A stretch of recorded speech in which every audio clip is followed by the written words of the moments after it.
O amor está no ar hoje aqui no Manhã Bandeirantes e em todo o país com o Dia dos Namorados. Amar, todo mundo ama. Isso é inevitável. Agora, tem muita gente que dentro de um relacionamento procura ter certa estabilidade jurídica, diríamos assim, viu, Sabiano? É mesmo? O Brasil está batendo recorde do tal do contrato de namoro. Sabe o que é isso? Não. É uma forma de conseguir evitar judicialmente o reconhecimento legal de uma união estável. Porque tem aquela história, né?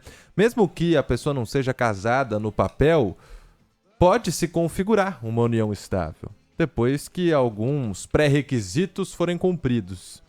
A gente vai entender agora o que exatamente é um contrato de namoro, o que ele evita e por que está crescendo no Brasil. Conversando com a Vanessa André Paiva, advogada especialista em direito de família e sucessões. Tudo bem com a senhora? Bom dia. Olá, bom dia a todos. Tudo bem? Bom dia, doutora Vanessa. O que é um contrato de namoro, doutora? Perfeito. O contrato de namoro nada mais é do que a declaração de uma relação fática. Então, eu quero declarar e deixar público e ter uma fé pública nesse documento que isso é um namoro. Porque, como você bem pontuou, a linha entre o namoro e a constituição de uma união estável, ela é muito tênue. Se você preencher os requisitos pré-estabelecidos em lei, quais sejam? A união ser pública, contínua, duradoura e com intenção de formar família, está configurada a união estável. E esse último requisito, ele é muito subjetivo. Então, é algo até difícil de comprovar que você não tinha intenção de formar família. Então, para isso, a gente utiliza-se agora do instrumento do contrato de namoro, para deixar declarado que é um namoro. Assim, a gente evita configurar a união estável. E com isso, evita questões na hora de uma eventual separação, de partilha de bens, etc. É isso? Com certeza. O principal objetivo do contrato de namoro é a blindagem patrimonial. Então, quando a gente tem a união estável, que ela não é registrada e formalizada em cartório, nós temos o regime adicionado a essa união estável, que é o regime de comunhão parcial de bens, onde todos os bens que foram constituídos durante aquele período de relação se comunicam. Então, eles são divididos entre ambos os companheiros. Bom, e tá batendo recorde no Brasil. Qual que é a alta de contratos de namoro? Isso aí tá ganhando uma popularidade rápida até, né? Poucos anos atrás, ninguém nem falava disso. Não, é um instrumento que a gente já propõe há algum tempo, porém a notoriedade mesmo veio agora com esse contrato de namoro do jogador, do Endrick, onde ele estabelece algumas cláusulas, né? E as pessoas começaram a se informar também melhor sobre isso. Esse tipo de contrato ele tem que ser feito com um prazo determinado. Isso por quê? Porque o namoro não dura para sempre, né? Então a gente não quer deixar aquilo configurando ad eterno. Então a gente coloca um prazo ali, pode ser renovado ou não, rescindido também. A gente inclui cláusulas penais. Então é um contrato, é a relação, é a vontade entre as partes em contratar e deixar explícito que é um namoro. Cresceu muito. Porém, ainda falta as pessoas terem mais conhecimento do que é, como que ele pode ser feito, né?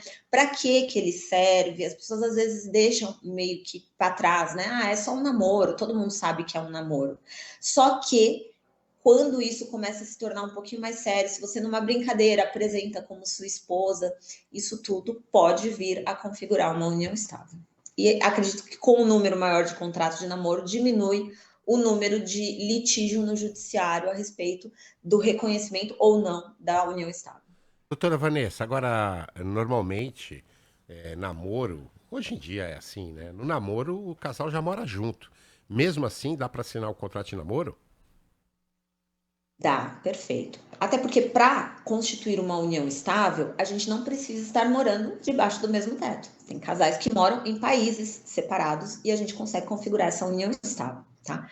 Então, o que tem acontecido muito?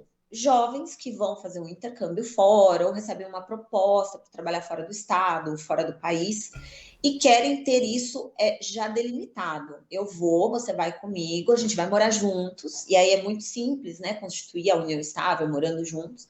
Só que eu quero deixar bem claro que a gente não vai formar uma família, pelo menos não por enquanto.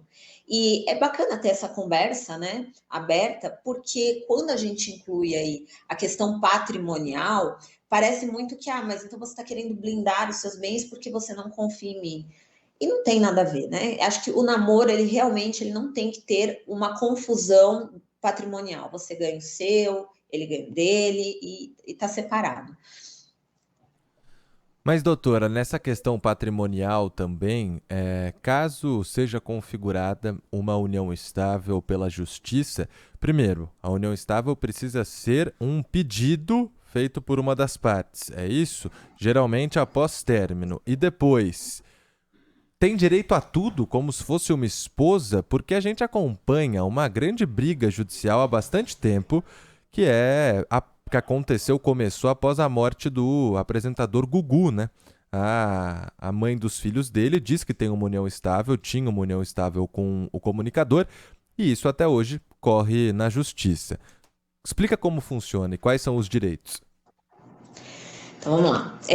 A união estável, ela pode ser constituída tanto num cartório. Então, as partes podem ir lá e falar: olha, eu quero constituir uma união estável, eu quero isso escriturado, eu quero dar uma fé pública para isso. E dentro desse ato, as partes podem escolher um regime de bens adequado, como se fosse um pré-nupcial.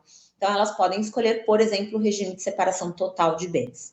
E aí, nesse caso, blinda-se o patrimônio que cada um constitui, tá? Qual que é a grande problemática? É que essas uniões, elas são formadas meio que à margem. Então, ninguém dá muita importância em ir no cartório, reconhecer essa união estável e já determinar ali o regime de bens que quer deixar pré-estabelecido. As pessoas vão apenas vivendo, digamos assim. Então, elas, né, de repente, estão morando juntas, até têm a intenção de formar família, mas elas não têm a noção de que, a partir do momento que eu conseguir provar no judiciário que essas pessoas estavam, sim, em uma união estável, e eu consigo provar como? Por meio de documentos, então, contas de consumo que chegam no mesmo local, fotos, então, fotos dos dois, compra de móveis, por exemplo, que foram comprados juntos, eu compro um eletrodoméstico no meu nome, eu guardo a nota, você compra o sofá no seu nome, você guarda a nota, e testemunhas, né? Que é a grande chave, são as testemunhas. A vizinha que via e falava, não, era uma família que morava ali. Não, ele apresentava ela como esposa.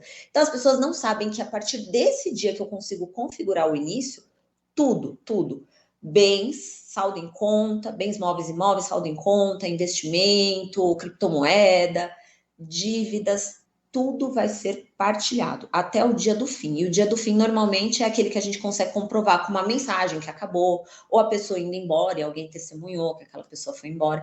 Então, nesse período, tudo vai ser partilhado, tá? Desde que não tenha uma escritura em cartório dizendo que o regime de bens era o de separação total de bens, tudo vai ser partilhado meio a meio, independente de quem conseguiu sozinho ou não.